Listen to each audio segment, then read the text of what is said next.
अभी जो आप स्विच बोर्ड देख रहे हो ये मेरा कंप्यूटर में लगा हुआ था और इसका बटन का इशू था, बटन ख़राब हो रखा था, बार बार कंप्यूटर ऑन ऑफ हो रहा था। तो मैं सोचा इसमें प्रॉब्लम क्या है। तो बाद में पता लगा इसके बटन में जो ऑन ऑफ स्विच है उसमें प्रॉब्लम है। और ये जो मोबाइल का चार्जर है ये पूरा चार्जर ही मैंने अंदर सेटअप कर दिया था, कुछ इस तरीके से इसके अंदर कनेक्शन किया ताकि मैं मोबाइल भी डायरेक्ट यहीं पर चार्ज कर सकूं। लेकिन उस टाइम 10 या 15 वाट का ही चार्जर होता था, अभी चार्जर आता है 50 वाट 100 वाट। तो चार्जर को अंदर फिट नहीं कर सकते। उस टाइम वो सस्ता वाला चार्जर आता 100-200 रुपये में, तो मैं उसको अंदर फिट कर दिया, बार बार चार्जर लगाने नहीं पड़े, सीधा इसके पास ही चार्ज करो। अभी इसमें क्या क्या चेंज करना है, पहले अपने को स्विच बदलना है पूरा पूरा। स्विच बदलने के बाद इसका जो वायरिंग है वो पूरा खोलना पड़ेगा, क्योंकि इसको कटिंग करना पड़ेगा। और मैं आपको बता दूंगा बटन में क्या प्रॉब्लम थी। पहले इस बटन को बाहर निकाल के देखा था मैं, तो अंदर से देखो स्क्रू सब खुला हुआ पड़ा है। और जो स्विच है उसका क्या हालत हो रखा है आप देखिए, पूरा अंदर से जल गया है। तो इसकी वजह से ही कंप्यूटर बार बार ऑन ऑफ हो रहा था। और कंप्यूटर सबको मालूम है अगर शट डाउन नहीं करते हैं और अपने आप ऑन ऑफ होता है तो कंप्यूटर में कुछ ना कुछ मिस्टेक होनी तय है। तो अभी हम इसका पूरा जो सामान है वो पूरा बिखर गया, नीचे का जो दोनों डब्बी है वो आप देख रहे हो खुला हुआ है, जबकि ये पैक रहता है। तो सब कुछ निकाल के इसका वायरिंग पूरा अलग करके मैंने इसमें दूसरा बटन भी लगा दिया और ग्लूगन की मदद से अच्छे से इसको फिक्स भी कर दिया, अंदर से बाहर दोनों साइड में ग्लूगन लगा दिया। और स्क्रू की मदद से इसको स्विच को नया लगा दिया, बाकी जो दो डब्बी खुल रखी थी उसको भी स्क्रू की मदद से अच्छे से टाइट कर दिया। अभी इस बारी है इसमें वायरिंग करने की। वायरिंग करने का तरीका है वो एकदम इजी है। अगर मेरे तरीके से आप करोगे तो आपको अच्छे से समझ में आ जाएगा और घर पे अच्छे से आप वायरिंग कर पाओगे। क्योंकि मार्केट से जो हम बॉक्स लेकर आते हैं उसमें वायरिंग जो होती है वो 1 mm से भी कम के वायर से होती है, जो कि बहुत कच्चा होता है। जब भी हम कुछ लोड देते हैं तो वो बॉक्स काम नहीं करता या उसका कुछ स्विच जल जाता है, कुछ ऐसा प्रॉब्लम होता है। तो अगर घर पे खुद वायरिंग करें तो ये बहुत अच्छे से हो जाता है। इसका डायग्राम पहले बता देता हूँ मैं, क्योंकि प्रैक्टिकल से पहले थ्योरी होना बहुत ज़रूरी है। तो ये अपना जो स्विच है वो ऑन ऑफ का स्विच हो गया। ऊपर मैं ऑफ कर देता हूँ। हमेशा जो एमसीबी होता है उसके उल्टा होता है अपना वायरिंग, तो ऊपर ऑफ रहता है और नीचे ऑन रहता है। और ये स्विच हो गया। अब इसके पास में जो चार अपने प्लग है वो कुछ चिन्हित करके दर्शा देता हूँ मैं। तो 2 दर्शा दिए और तीसरा। अभी इसमें जो ऊपर वाला वो अर्थ का होता है, 2 नीचे और 1 ऊपर का होता है, वो प्लग वो अर्थ का होता है। जबकि किसी के घरों में अर्थ होता है, किसी के घरों में नहीं होता। तो मेरे घर में अर्थ नहीं है बिल्कुल भी। और LN ये लिखा होगा या फिर PN, मतलब एल का भी लाइव, जो जैसे लाइट का करंट लाइव या लेफ्ट, इस हिसाब से हम समझ सकते हैं।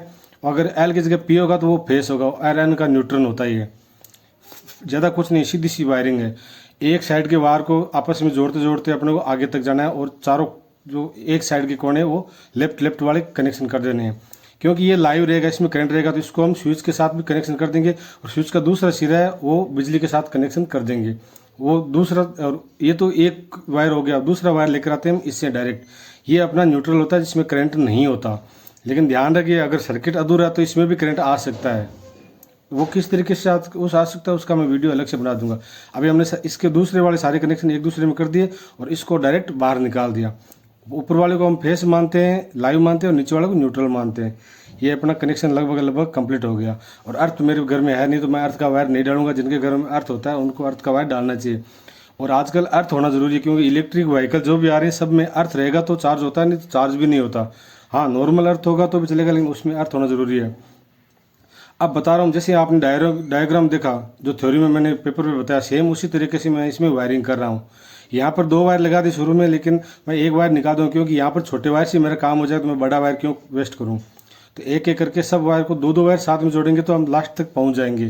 क्योंकि एक बार हम उसको टाइट कर देंगे फिर वापस खोलेंगे, इससे अच्छा दोनों वायर एक साथ ही कनेक्शन कर दें और बारी बारी से सब में फिक्स कर देंगे और साथ साथ में इसको स्क्रू की मदद से टाइट करते रहेंगे। तो अभी हम चारों में घुमा दिया है, लास्ट का नीचे का बचा है, इसमें हम स्विच का बटन साथ में जोड़ देंगे, क्योंकि एक बार टाइट करेंगे फिर खोलेंगे तो इससे अच्छा ना हम 2 वायर एक साथ ही कनेक्शन कर दें। तो ये स्विच के साथ कनेक्शन कर दिया, बाकी चारों को एक के साथ एक घुमा दिया, जैसा कि आप वीडियो में देख रहे हैं। बारी बारी घूम गया सब में और स्विच के बटन के साथ आ गया। ये रहेगा अपना लाइट बिजली का करंट वाला। अब दूसरा वायर चाहिए अपने को जो न्यूट्रल है उसका। तो न्यूट्रल में भी सेम इसी तरीके से सबको 2-2 वायर साथ में जोड़ के और एक एक में चारों में घुमा देना है। जब चारों में घूम जाएगा तो किसी एक में से वायर लेना है। फेस में भी हम किसी एक में से वायर लेके स्विच के बटन के पास पहुंचा देंगे और इसमें भी से भी किसी एक का वायर लेके उसको डायरेक्ट लाइट की तरफ लेके चलेंगे। जो कि आप वीडियो में बने रहेंगे तो आप आराम से देख पाएंगे। अभी हमने जो चारों राइट के थे चारों में कनेक्शन कर दिया। अब इसमें करेंगे सप्लाई कनेक्शन, क्योंकि एक को मैं खोला इसलिए हूँ कि उसको लूज कर दिया ताकि जो वायर डालूंगा वो डायरेक्ट इसमें डाल सकूँ। एक वायर डायरेक्ट रहेगा, एक वायर स्विच के अंदर से रहेगा।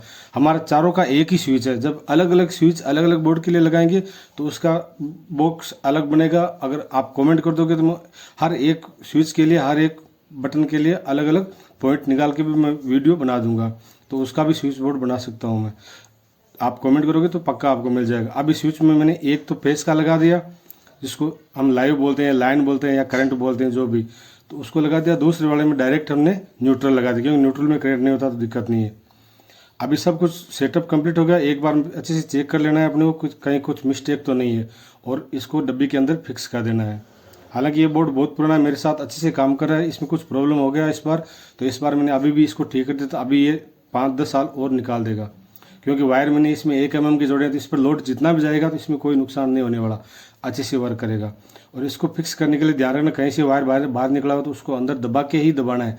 ऐसे आप ताकत लगाओगे तो ये टूट जाएगा। अब मैं पहले आपको फेस चेक करवा देता हूँ। हालांकि इसकी 3 पिन वाला पिन होता तो ये करंट राइट टू साइड में होना चाहिए था, लेकिन ये लेफ्ट साइड में है। तो इतने से आप समझ ही पाओगे कि कैसे वायरिंग करनी है। और ये अर्थ वाला उसमें करंट होता नहीं है, और इसके दोनों में करंट आ रहा है, तो हम दोनों स्विच काम में ले सकते हैं। हालांकि इसमें से एक ही स्विच काम में आता है, दोनों एक साथ पिन अंदर जाती नहीं है, जगह थोड़ी कम होती है। तो अब मैं एक 5 वोल्ट का एलईडी ले लेता हूँ इस चार्जर के साथ में। जैसे ही मैं अंदर बारी बारी सबको टेस्ट करता हूँ तो एलईडी ग्लो हो रखा है। तो इस तरीके से आप वायरिंग कर सकते हैं। अपना वायरिंग एकदम परफेक्ट है।